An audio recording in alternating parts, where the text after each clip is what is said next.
I'm Pamela Brown, along with Dana Bash, and you are watching CNN's special coverage of former Vice President Dick Cheney's funeral. Right now, attendees are arriving at the Washington National Cathedral, where services will begin next hour. Cheney, remembered as America's most powerful modern vice president, died this month at the age of 84. He was the chief architect of the War on Terror and helped lead the U.S. into the Iraq War under President George W. Bush. And much later, Cheney broke with many in his own party when he, along with his daughter, then Congresswoman Liz Cheney, condemned President Trump's challenges to the 2020 election results, leaving Dick Cheney and Democrats in a place no one ever anticipated: political allies. Now, neither President Trump nor Vice President Vance was invited to Cheney's funeral today, but other living vice presidents, former vice presidents, 4 of them will attend, along with former Presidents Bush and Biden. Of course, Biden, also a former vice president. Let's go live now to CNN Chief National Affairs Correspondent Jeff Zeleny at the National Cathedral here in Washington. And Jeff, I see there you're joined by an important funeral attendee, former Vice President Mike Pence. Good morning, Pamela and Dana. We are, as the nation gathers to mourn and remember Vice President Dick Cheney, we are here with former Vice President Mike Pence. Thank you very much for joining us, Mr. Thanks Vice for President. How do you believe that Vice President Cheney will be remembered in history? Well, I think Vice President Dick Cheney is going to be remembered as an American patriot, but an extraordinary public servant.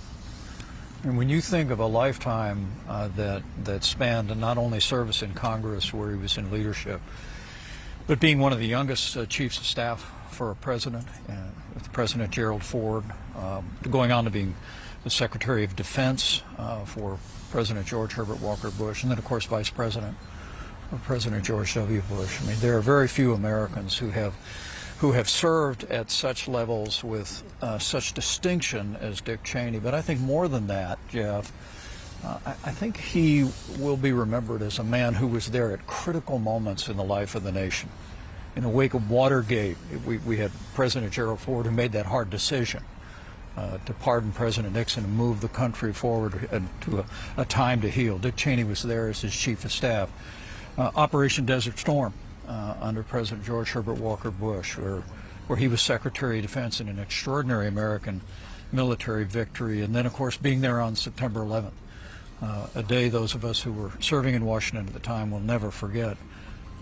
I believe his steady hand through all those years contributed mightily to the life of the nation, and he'll be remembered and honored for that. As you walk through his time of service here in Washington, it's extraordinary. From the 70s, the youngest White House Chief of Staff, to the 80s, a member of Congress from Wyoming, a defense secretary in the 90s, and the vice president in the 2000s. There's really no one in history who has that trajectory. But you have one that is similar in terms of serving in Congress and the vice presidency. What did he tell you when you were on the cusp of taking office about what that role was like and how to embrace it? And how did he change it?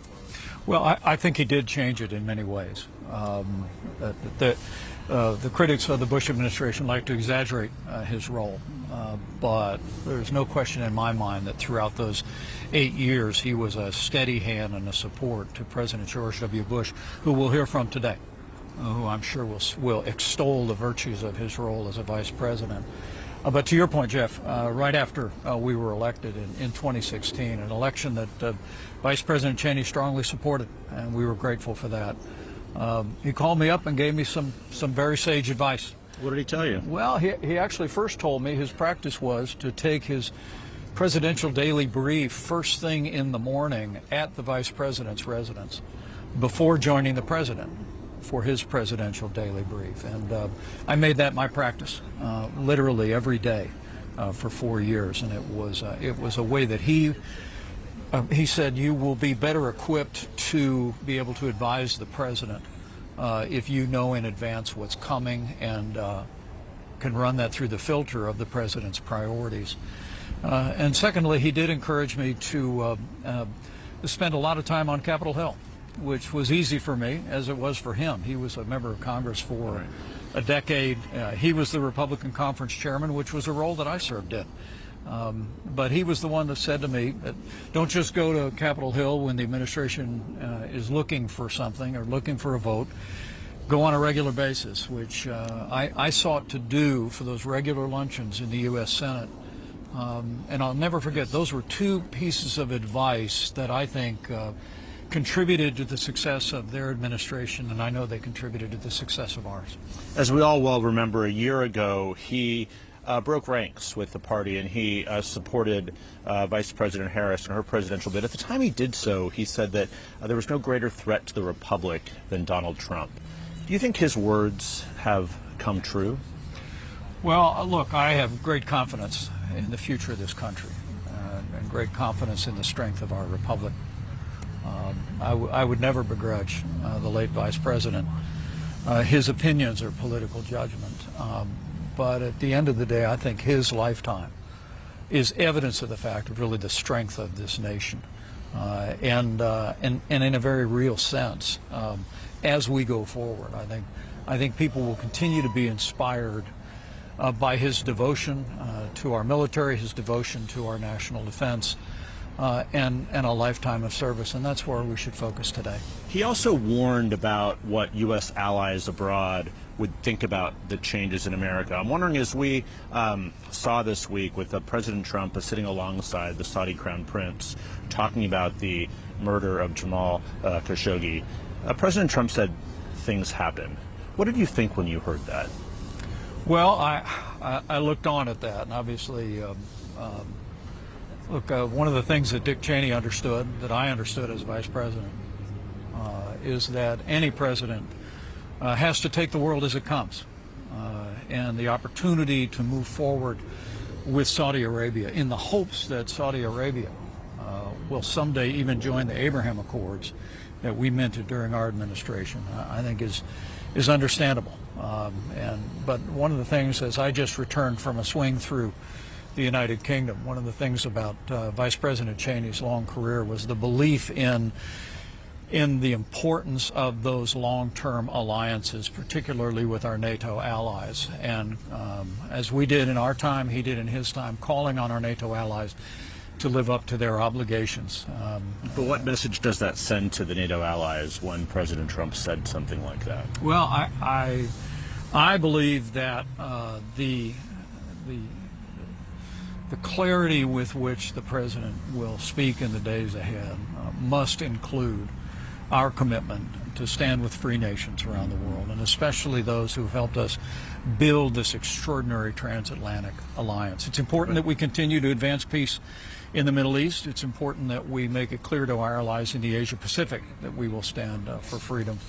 But in the days ahead, I'm hopeful the president will continue to reiterate our strong commitment not only to peace in Eastern Europe, as Russia continues to prosecute its unprovoked and brutal invasion of Ukraine, but also ultimately to strengthen the alliances that have served the cause of peace and security in the world. That's what Dick Cheney's great legacy, I believe, in many respects, was that bulwark of freedom, literally in this country with a strong national defense. You know, I don't think it is an accident that we haven't had a major terrorist event happen on our shores since September 11, 2001. I think it was the strong leadership President Bush provided, his successors provided, our administration provided to invest in our national defense. And I honestly think that will be Vice President Cheney's great legacy, is support for our military and support for our national security at home and abroad. He said country over party. That was one of his closing messages over the last year.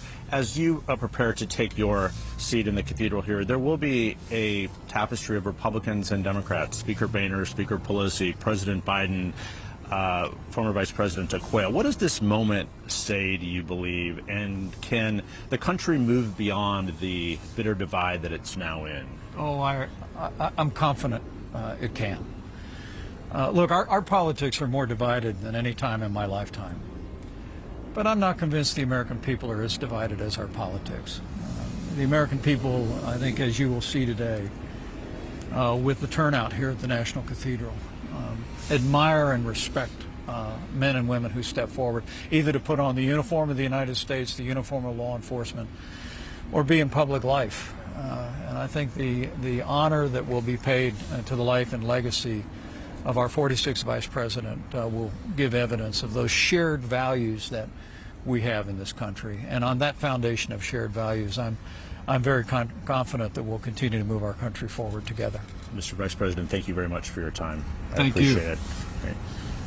And Pamela and Dana, as the service begins in the coming hour, President George W. Bush will be delivering a eulogy, as well as, of course, Liz Cheney, the former vice president's daughter, as well as some grandchildren. So this service will be getting underway later this hour. Back to you. All right. Thank you so much, Jeff. And thank you so much, Mr. Vice President, for that really interesting conversation.